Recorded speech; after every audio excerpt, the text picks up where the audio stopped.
Raadiyoon Daandii Haqaa wabii sabaaf biyyaa. Kabajamtoota fi dhaggeeffattoota hordoftoota raadiyoo Daandii Haqaa egaa kun kan hordofaa jirtan qophii keenya guyyaa sabtii guyyaa har'aa isinii tamsa'aa jirtudha. Egaa qophii keenya guyyaa har'aa keessatti torbaan darbe keessa uummanni keenya mormii cimaa gaggeessaa ture godina Gujii keessatti Shaakkisoo Adoolaa keessatti Qanxichaa fi bakkoota adda addaa keessatti saamicha albuuda gaggeeffamaa jiru. Saamicha albuuda qofa osoo hin ta'in dhiibbaa uummata keenyaa irratti gaggeeffamaa jiru.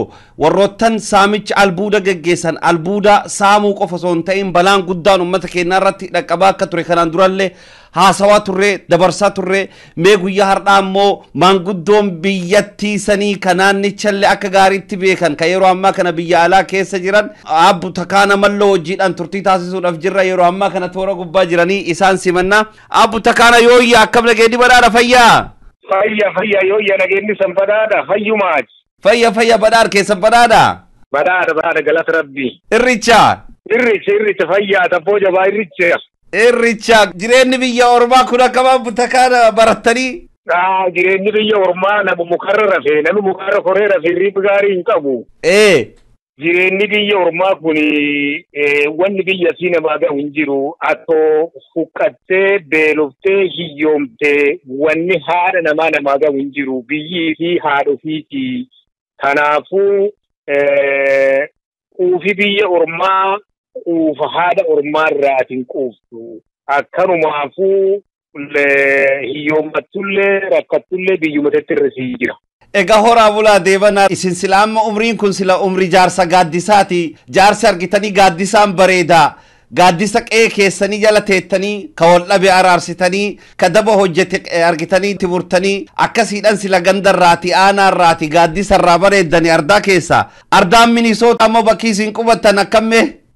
Bakki bakkuma biyyaati dhuguma hawaasi Oromoo baay'inaan jiraatullee hawaasi kulleen aadama lafaa bula akkuma lafaa jira malees wanni durii biyyaa kun harka naman jirtu aadaa biyyaa san harkaan qabanii dhuguma akkuma jette namni biyyuma fiitiin tola qawuma fiitiin tola waan dibiidii fi jiruudii fi duutillee biyya fiitiin tolti haa taatuyyuu malee ammoo sabi tokko eegii darbummaa jala kufe jechuun sabi tokko eegii mirga fiidhade uummati tokko eegii mirga fiidhade eegii mirgisaa dhiitame uumsila dhalli namaa qabu cufan dhaba kabaja dhala namaa hin dhaba qabeenya fi hin dhaba jiru jireenya fi hin dhaba aadaa fi hin dhaba duudhaa fi hin dhaba duuba waan kana cufaanii manca'iisa sabi tokko gaafa dhibba jala kufe argatu keessaa kunini waan san calaqqisiisuuti yamma akkuma jette nami biyyuma fiitiin tola keessumattuu eegii atiin guddattee umriin keeti guddattee biyyuma fiitiin tola duuba biyya fi keessaa wanti nama baasu waan amma isin jedhe kana cufa eegii waan kana cufa dhabanii biyyumaayyuu hin qaban jechuu gaaddisa hin qaban jechuu eegii atiin gaaddisa dhabdee qara eessa keessa akkasii jira kun kan.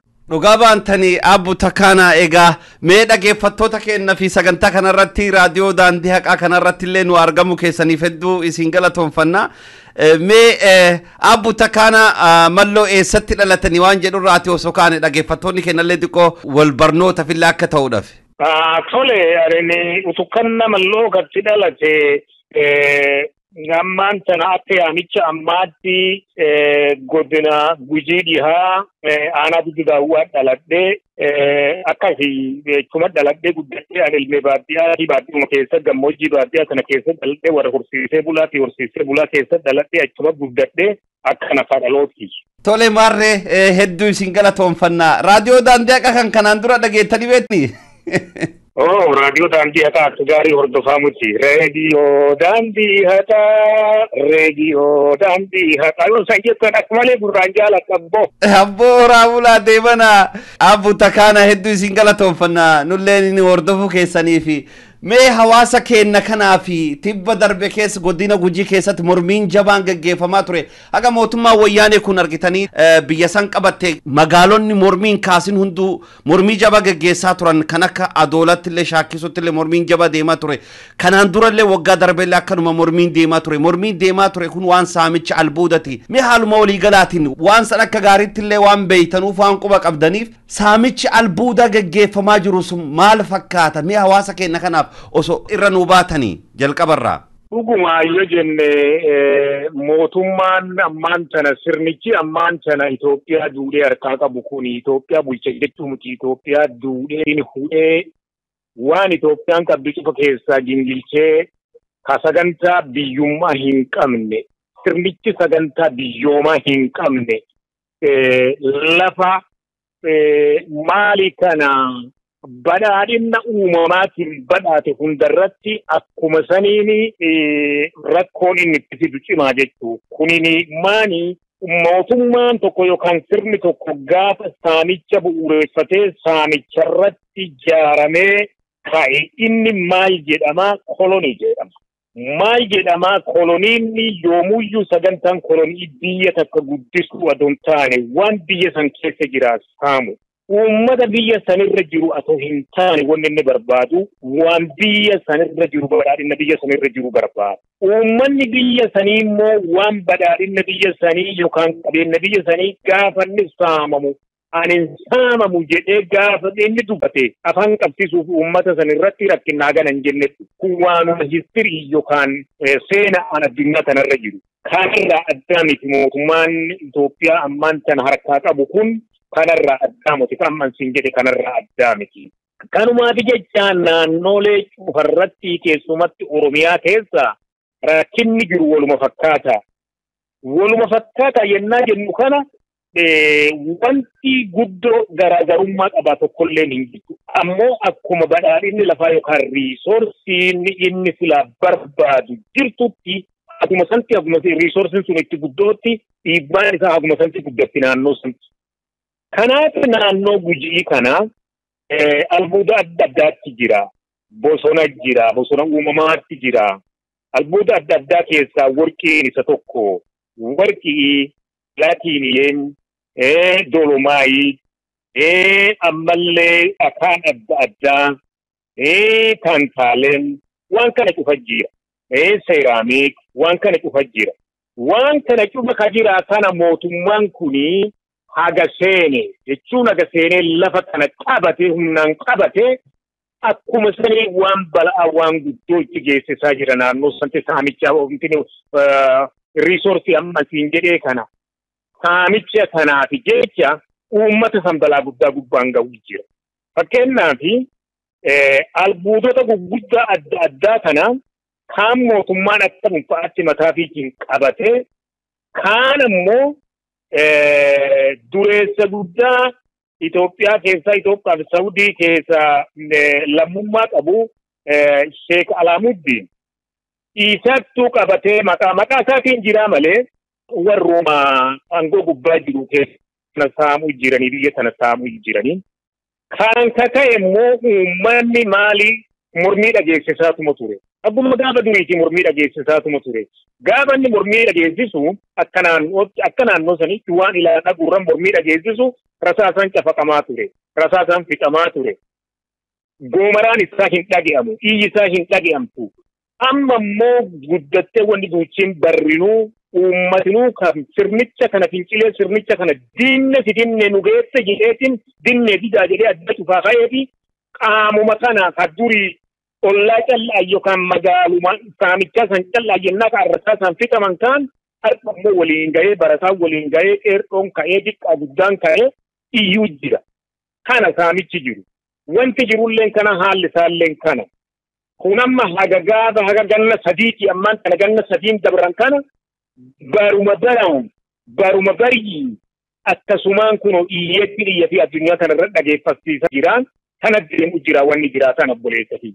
Egaa hedduu galatooma abbuta kana mee saamicha kanaan alatti ammoo cinatti balaan inni geggeessaa jiru miidhaan lafa Oromoo irratti inni fidu ilmaan Oromoo irratti fidu fayyaa Oromoo irratti fidu wanni isin hubattanii wanni isin dhageettan waan kanarraa maaltu jira?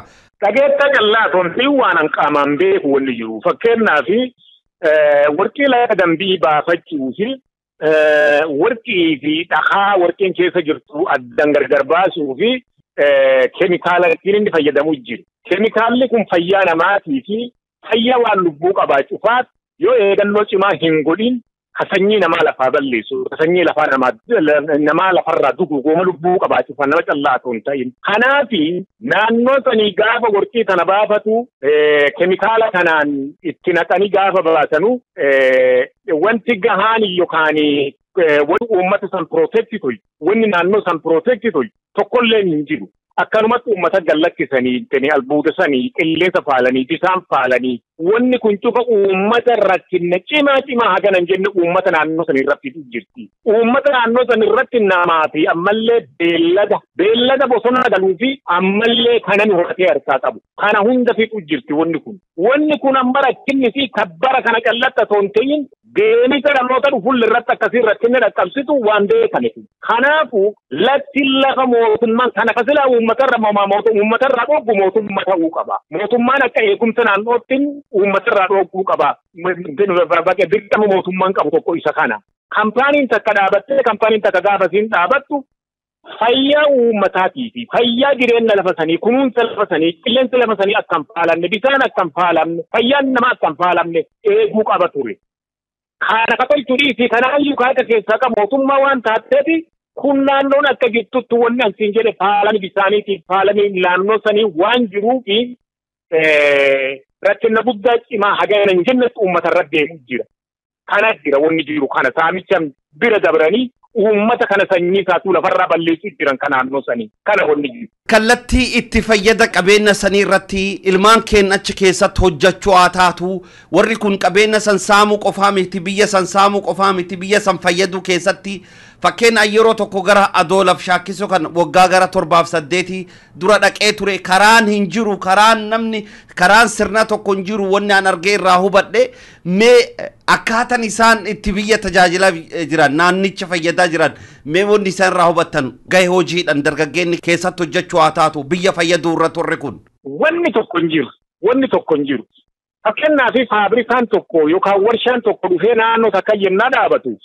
Jiraata naannoo sanii hunda hirmaachisee jechuun hojiin hirmaachisee akkaataa leveliin naannoo sanii akkasiin hojii sanirra bobbaatee kaateetiin namni naannoo sanii irraa fayyadamaa ta'uu dirqama silaa jiru keessaa tokko. Haa ta'u malee namni naannoo sanii akka irra bobba'ee hojii hojjechaa hin jirre haga an beekutti akkasii jira. Kun takka kun rakkinna hamaa naannoo sanatti fidanii. Lammaffaa nami biyyee fakkeenyaaf lafa amma addoolaan gatiitii bu'aan baa'uu haa jedhan takka jira. Lafa sanii biyyee siraamikii achirraa fuudhanii faabrikaan hawaasaa geessan. Waan nama dhibu fuudhanii hawaasaa geessan. Kun waan nama dhibu waan akka malee nama dhibu. Naannoo sanii roo maateriyaaliin naannoo sanii ba'u riisorsiin naannoo sanii ba'u yoo faabrikaan sila naannoo san jiraate uummata naannoo sanii itti qaxaranii irraa wanni argachuu ture benefiitii irraa argachuu maalatti akkasiitti silaa ture. Akka silaa fakkaatuun akka qalbii namaatti fakkaatulleen akka ilmeen namaatti yaadu maltilleen akkasii. Kun akka hin taane akka ansiin jedhe kana tolchan. Kan qofaa miti. Wanni tokko ka uummati naannoo sanii irraa fayyadamu akkasii achi keessa qaxaranii irraa fayyadamiisaa hin jiru ta'a. Ammallee naannoo san fakkeenyaaf dhaabbileen fayyaa, manni barumsaa, daandii, bisaan qulqulluu hinumaan jiran. Warri immoo naannoo sanarraa saamicha hagana ga'u deessisu kun naannoo sanii waan inni buuse takkaan hin jirtu takkaan. Fakkeenyaaf albuudu waan lafa keessaa ba'ee ammallee maddee lafa sanatti deebi'aatii miti. Waan lafa san keessaa eegii ba'ee dabre dhaloota dhufuuf wanti yaadamu tokkollee hin jiru. Qabeenya wanni kun qabeenya kolbaati qabeenya sabaati qabeenya biyyaati qabeenya dhaloota irra jiruu kana lakkisi qabeenya dhaloota dhufuuti. Waaqan nama kan uummata kana armarratti uume qabeenya kana waliin armarratti uume. Qabeenya sana saamanii qabeenya saaman kana waan silaa bakka buusanuun fakkeenyaaf bosona kunuunsuu bosona dhaabuu silaa waan akkanaatti turu. Bisaan naannoo sanii bisaan qulqulluu uummata obaasu waan fakkeenyaaf naannoo sun ittiin kunuunfattu kan dhaloota dhufuuf dabru waan akka bosonaa dhaabu waan akkanaa kanatti ture sila. Kana ka tolcheen dhiisi bosona uumamaa kan naannoo san jiru gubanii lafaa balleessanii ciranii lafaa balleessanii ardhaan tana naannoo Shaakkisoo gara gammoojjiitti jijjiiramu jirti gara gammoojjiitti. Kana jira saamicha dhiisii uummata sansanyii san lafarra tuquuqu jedhu wanni jiru kan. Egaa mormiin kun uummanni keenya mormii jaba gaggeessaa jira turee jira aga mormii kana gaggeessuu jalqabe ka qanxichallee akkasuma tentaaleen saamamaa jirulleen akkasuma roga hundaanidha uummanni keenya kan godina Gujii saamichi jabaan irratti gaggeeffamu wajjin miidhaan inni irratti gaggeeffamaa jiru akkuma isin ibsaa jirtan qabeenyi isaa lafaa duguugamaa jira bineensi beeylanni biyya keessa ba'aa jira. Egaa mormiin kun bifa akkamii qabaachuudha qabdi uummanni keenya mormata jira mormiin kun akkamiidhaan itti fufee dhiibbaa uumuu danda'a ummata keenyaaf maal dhaamtani ammallee immoo namtichaan kun Alamuuddiin kun haaromsa argachuudhaaf kanaan dura kontraanni waggaa 20 dhumee ammallee haaromsa argachuudhaaf carraaqqii taasisaa jira jechuullee dhagaa jirra waan kan irratti wanni isin jabeessitanii dhaamtan bifa akkamii qabaachuu qaba mormiin kun akka waliigalatti dhiibbaa uumuudhaaf. Mormiin kun galatoomii obboleessa kiyyaa mormiin kun bifa ammaan tana iyyanee hoogisanii iyyanii mormanii abaaranii gaafatanii mana galan kanaanii homaa bu'aan argisiisu.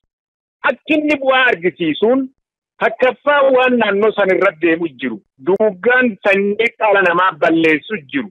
Duguuggaan sanyii dhala namaa dhiisi waan lubbuu qabaa balleessu jiru kun qoratamee addunyaa dhiyaatee seeratti matamuu qaba kampaaniin sun.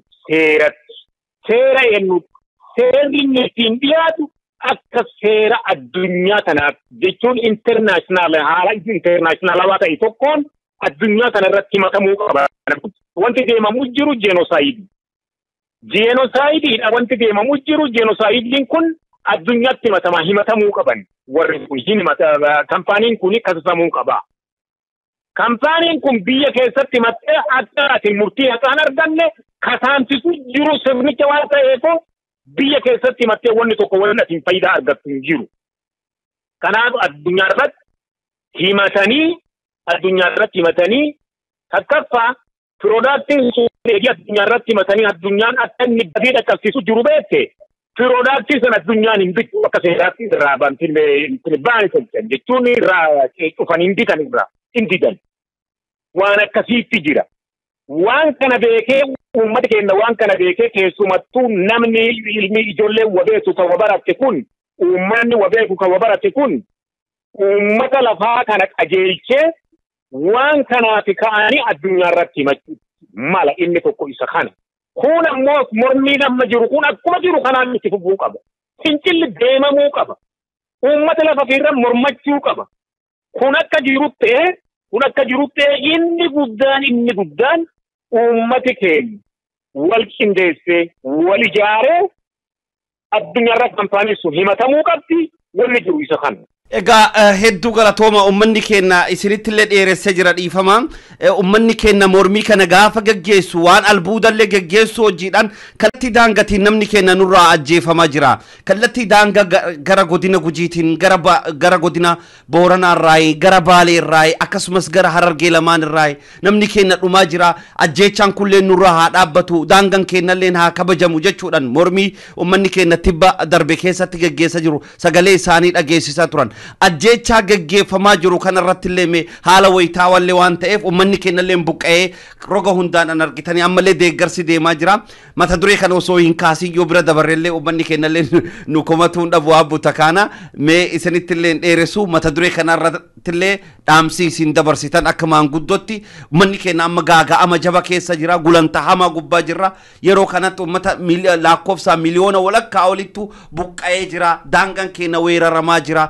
Kanarratti illee waan jaba tokko nu dhaamati isinittiin dheeressu yeroo biraammoo bal'inaan wal argina. Maal fakkaate Hamzaa biyya kuni wanni uummataadhaan wanni uummata keennan jedhu wanni uummata Oromoo cufaan jedhu latti namaa latti teenna lafee teenna jennu jecha midhaafachuu callaatu waan jedhamu moti wanni kun. Harargee kaasii haga mooyyalee jidduu tana haga latti sun bal'attu laaliin latti Oromootun lafa abaaboosaa abuturoosaa sanyiisaa cufan irratti awwaalatti. Yoo lafa biyya san fuudhanii ardhaan tana biyya san fuudhanii laaboraatoorii galchanii DNA aanaa Oromoo kana kasii Oromoo kana fuudhanii ilaalanii biyyeen sunii fi biyyeen lafa saniitiif kalafee namaan ta'in biyyeen lafa saniitiif DNA'n keenna tokko ta'a. Maal jennaan laggeen abaaboo kennaa achi keessa jirti lafeen abuuboo kenna qabu turoo kenna achi keessa jirti ilmi Oromoo cufa lafeen isaa achi keessa jirti jechuudha. Kanaafuu namni daangaa fi akka nama lakkisuun qabu akka nama lakkisuun qabu. Kana kaanii daangaan kenna kabajamu jechuudha. Daangaa kenna kabachisiifachuu fi dhiiraan alaan diiqaa guddaan waan qabuun ka'ee wal bira dhaabbate wal gargaaree wal tumsee waliin ejjatee daangaa fi kabachisiisuu qaba. Wanni jiru kana daangaa fi kabachisiisuu qaba. Daangaan namni alaa dhufee namaa kabachisiisu tokkolleen hin jiru. Kan uffata duuluu jiru ka daangaa kenna sarfisiisuu jiru. Saba Somaalee atoon ta'in saba Somaalee dura qabanii sirnicha kaayyii daangaa kenna dhufeellee uummata kenna buqqisee uummata kenna sanyii lafarraa balleessuu jiru. Kanaaf takkaanii yoo caqqisanii harka qabanna jedhanii manalletti nafuufi namni addee jiru guluma deemanii fixanii. Fixamuu dhabuu sanyii isiitiin lafarra tafuu haga jiru nami jiru duuchiin wal tumsee wal gargaaree lafaa ka'ee dhaabbachuu qaba. Sabni Oromoo dhaabbachuu qaba daangaafiiti. Saba Oromoo callaa miti. Sabaataan lammiin Oromoo keessa qubatu duuchiin kaatee Oromoo waliin dhaabbatteetiin Oromoo gargaaruu qabdi. Waliin dhaabbatanii kaanii kaan daangaa kana kabachisiisuu qaban. Maan jennaan namu marraa bisaan isaan jiranuu maddi isaan jiranuu lafti isaan gubbaa jiraatan tanuma tanama cufaatu. Kanaaf nami jiru duuchiin wal tumsee wal gargaaree ka'ee wal cinaa dhaabbatee daangaa fi kabachisiisuu qaba. Daangaa kabachisiisuu mootummaa gaafannee kabachisiisna jechuufi kan waadaa jiru iyyuu mootummaa kan balleessaa jiru iyyuu mootummaa. Kanaaf nami jiru duuchiin ol ka'ee nami jiru duuchiin walii tumsee wal dhagee daangaa fi kabachisiisuu qaba. Daangaa kenna kabachisiisuu qaba. Wanni jiraatanaaf kanarratti uummati Oromoo akkuma dhakaatan kana duubatti hin deebiinaa jedha dhaamsi kiyya kanu. Hora bulaa deebanaa Utukkannaa Malloo hedduu isin galatoomfanna maqaa dhaggeeffattoota keenyatiin sagantaa kanarratti yeroo keessan jabaa kanarraati yeroo nuu kennitanii hawaasa keenyaaf dhaamsa kana dabarsu keessaniif hora bulaa deebanaa nagaa keessa jiraadha. Fayyataa yeroo bira bal'ina wal argina. Ayyee nagaan jiraadha galata qabda abbaa kiyyee. Ayyee nagaa keessa bula. Ayyee nagaa. Raadiyoon Daandii Haqaa wabii sabaaf biyyaa umurii nuuf dheeresi mee nuuf dagaagsi Allah yaa Rabbii kiyyaa. Hayyoota hundeessee raadiyoo Daandii Haqaa dhugaadhaan kuukamee lammiidhaaf carraaqaa. Dhimma rakkoo sabaa bakka nyaatu hookaa kanaaf jaalatame raadiyoon Daandii Haqaa.